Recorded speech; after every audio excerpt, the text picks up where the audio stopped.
Jadi dan perumpamaannya di dalam bait ini sangat bagus. Raddat balaghat wa da'wa mu'aridha raddal ghayur.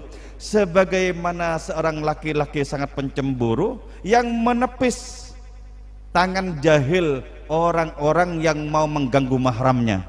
Tepis gitu ya.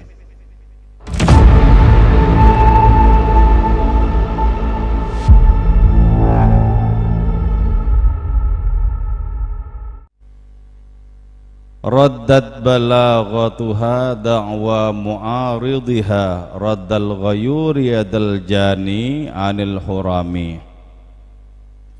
Bahasa Arab yang bagus itu mengandung balaghah di dalamnya. Syair-syair Arab dari zaman jahiliyah sampai yang dihasilkan oleh para penyair modern Arab, di dalamnya itu mengandung balaghah. Nah, kalau pada karya sastra berbahasa Arab ada balaghah di dalamnya, apalagi di dalam kalamullah, di dalam firman-firman Allah Subhanahu wa taala. Apa itu balaghah ya? Balaghah itu minimal terdiri dari 3 komponen ilmu pengetahuan. Yang pertama adalah ilmul ma'ani. Secara harfiah berarti ilmu yang membahas tentang makna-makna di dalam kalimat-kalimat berbahasa Arab. Nah, di dalam istilah tentang tata bahasa Arab, tentang keindahan-keindahan di dalam ungkapan berbahasa Arab, ilmul ma'ani itu adalah ilmu pengetahuan yang berkaitan dengan adanya makna yang disampaikan di balik kata-kata, di balik kalimat-kalimat yang sesuai dengan muqtadul hal, yang sesuai dengan apa yang diinginkan oleh kalimat itu. Jadi tidak mungkin ada perselisihan antara kata-kata, antara kalimat dengan makna yang dikandungnya itu. Itu tidak mungkin ditemukan di dalam Al-Quran adanya perselisihan antara kalimat-kalimat di dalamnya dan makna yang dikandung. Itu tidak mungkin. Karena kalau berbicara tentang ilmu ma'ani ini, tentu saja seluruh ungkapan dalam Al-Quran memiliki ketepatan dan kedalaman makna.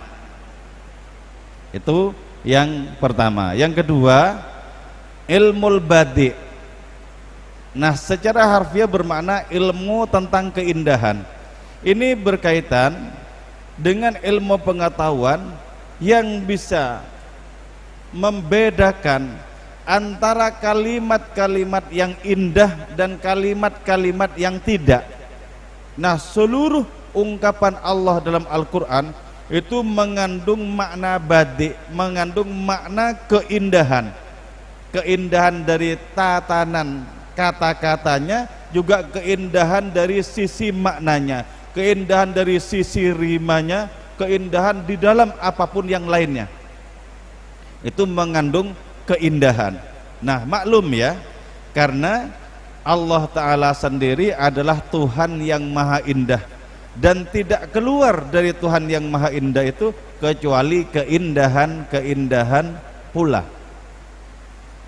Akan tetapi walaupun Al-Quran itu adalah kalimat-kalimat yang sangat kebak dengan keindahan, tidak serta-merta kita manusia itu merasakan keindahannya. Sama dengan betapa Allah itu hebat, tak tertandingi, tidak ada sekutu. Tapi belum tentu setiap hati manusia merasakan Allah itu tak tertandingi, belum tentu. Bahkan boleh jadi ketika disebut nama Allah itu konotasinya kepada objek yang biasa-biasa saja. Allah misalnya, ya tidak tergetar, tidak membayangkan bahwa Tuhan itu adalah tak terhingga, tidak. Bahkan malah yang lebih malang lagi, membayangkan Allah itu merupakan bagian dari komponen-komponen kehidupan. Jadi dengan ilmu badi itu kita bisa merasakan, menikmati keindahan-keindahan daya ungkap Al-Quran. Sangat indah, sangat indah. Bahkan dari saking indahnya itu, maka siapapun yang menikmatinya tidak akan pernah bosan. Tidak akan pernah bosan. Beda dengan karya-karya manusia, semisal karya sastra misalnya. Sehebat apapun karya sastra itu, kalau kita baca berulang-ulang, jeleh juga, bosan juga, sebab sudah bisa ditebak. Paling kalau sudah sekian lama tidak membaca, baru baca lagi, ya adalah nikmatnya kenangan pernah membaca itu. Contoh misalnya ya, novel Sang Alkemis misalnya, itu ketika pertama kali dibaca, betul-betul melahirkan kesadaran-kesadaran baru di dalam diri kita. Betul-betul kita bisa tergetar membaca novel itu. Tapi mau baca kedua, ketiga kalinya bisa saja sudah malas. Kenapa? Karena sudah bisa membayangkan apa yang ada di dalam novel itu. Nah, Al-Quran tidak seperti itu. Al-Quran itu semakin sering dibaca, semakin menagih kita untuk membacanya. Semakin diselami, semakin menagih kita untuk terus diselami sampai tidak ada akhirnya. Itulah sebabnya Kanjeng Rasul Muhammad SAW itu bersabda bahwa Al-Quran itu memiliki dimensi zahir dan dimensi batin.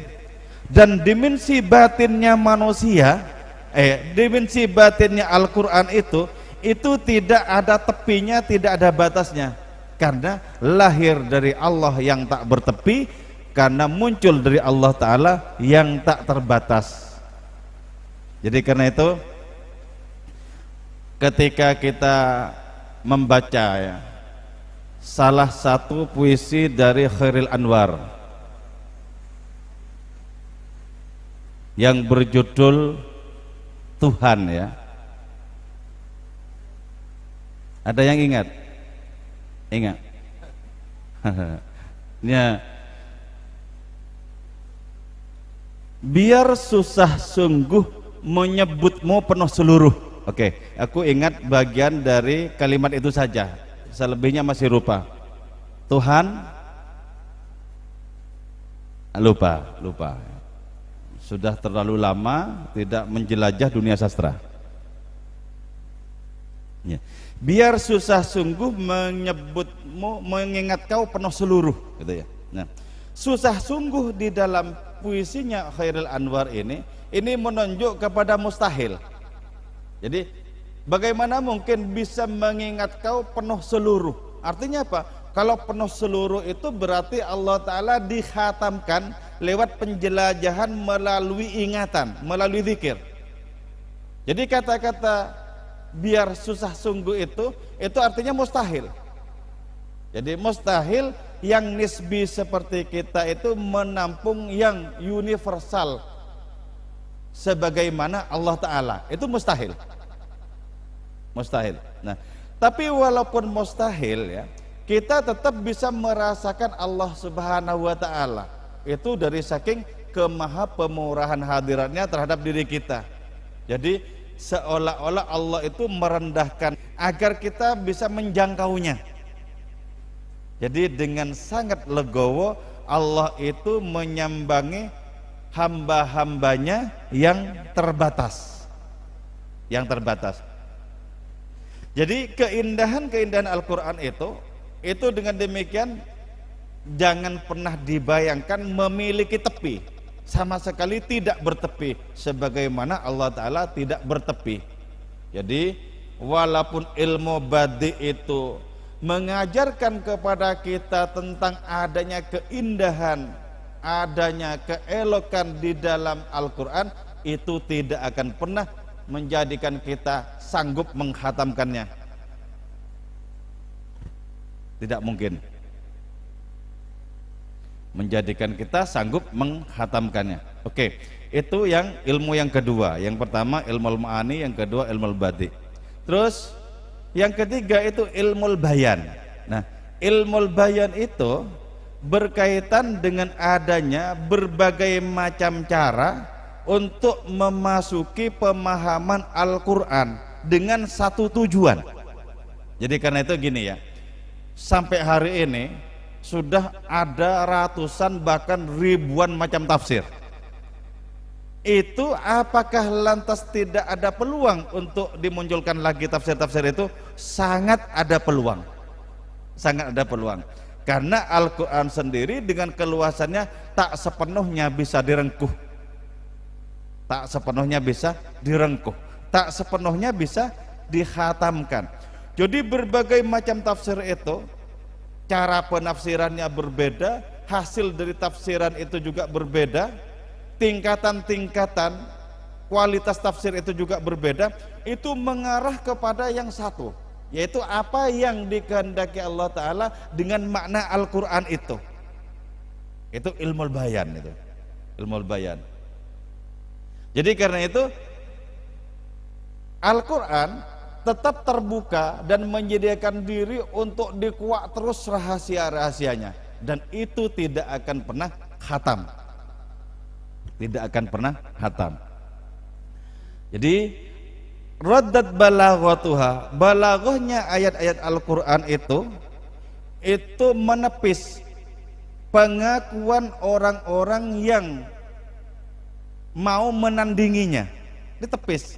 Jadi seperti seorang pesilat yang dengan sangat tangkas menepis tangan dan tendangan lawan, seret, ditepis.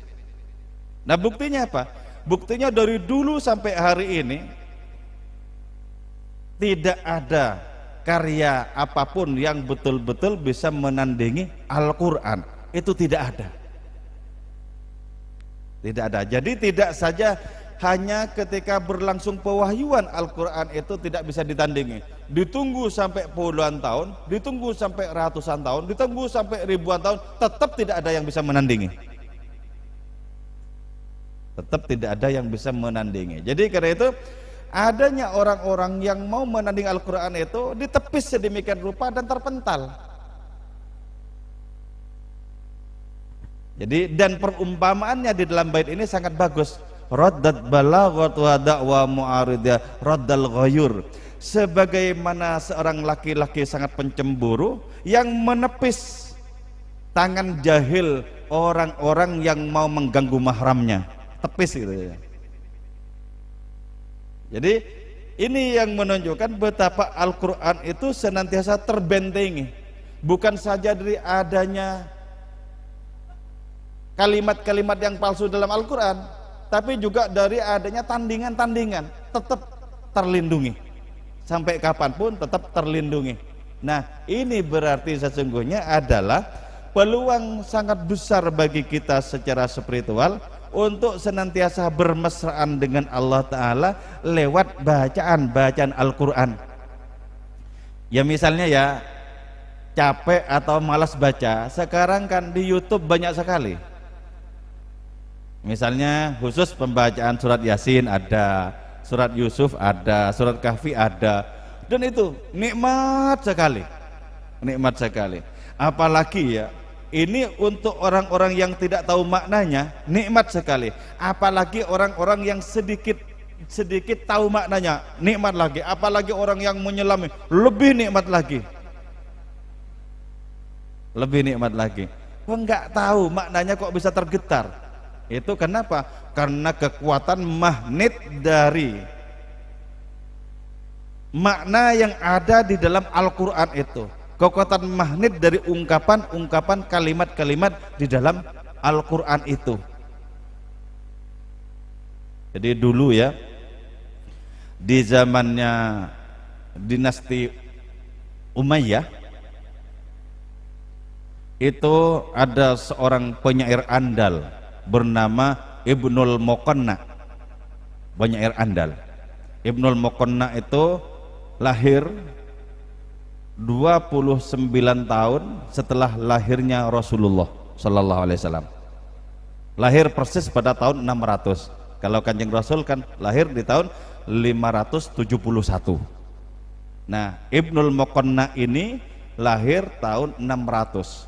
Beliau adalah seorang penyair sangat andal, sangat andal, dan dengan penuh percaya diri Beliau ini akan menandingi ayat-ayat Al-Quran dengan puisi-puisinya,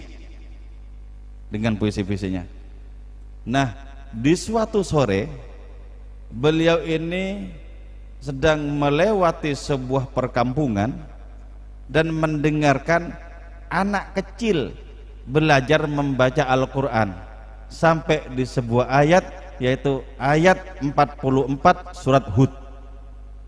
Wa qila ya ardu bla'i ma'aki wa ya sama'u aqli'i. Mendengarkan hanya satu baris kalimat seperti itu langsung gugur, sikap jumawanya gugur, percaya dirinya gugur. Jadi gugur sebelum bertanding. Nah, ayat ini sebenarnya berbicara tentang banjir bandang di zamannya Nabi Nuh. Ya ardu bla'i ma'aki, wahai bumi telanlah airmu. Wa ya samu aqli'i, wahai langit berhentilah mencucurkan air hujan. Jadi artinya apa? Banjir bandang mau diakhiri oleh Allah Subhanahu wa taala dengan memerintahkan bumi untuk menelan airnya dan memerintahkan langit untuk menghentikan hujannya. Nah, yang pertama dari ayat ini yang perlu kita ketahui adalah bahwa ya, sesuatu yang mustahil bagi akal manusia itu mungkin bagi Allah Ta'ala. Ini pelajarannya bagi kita apa?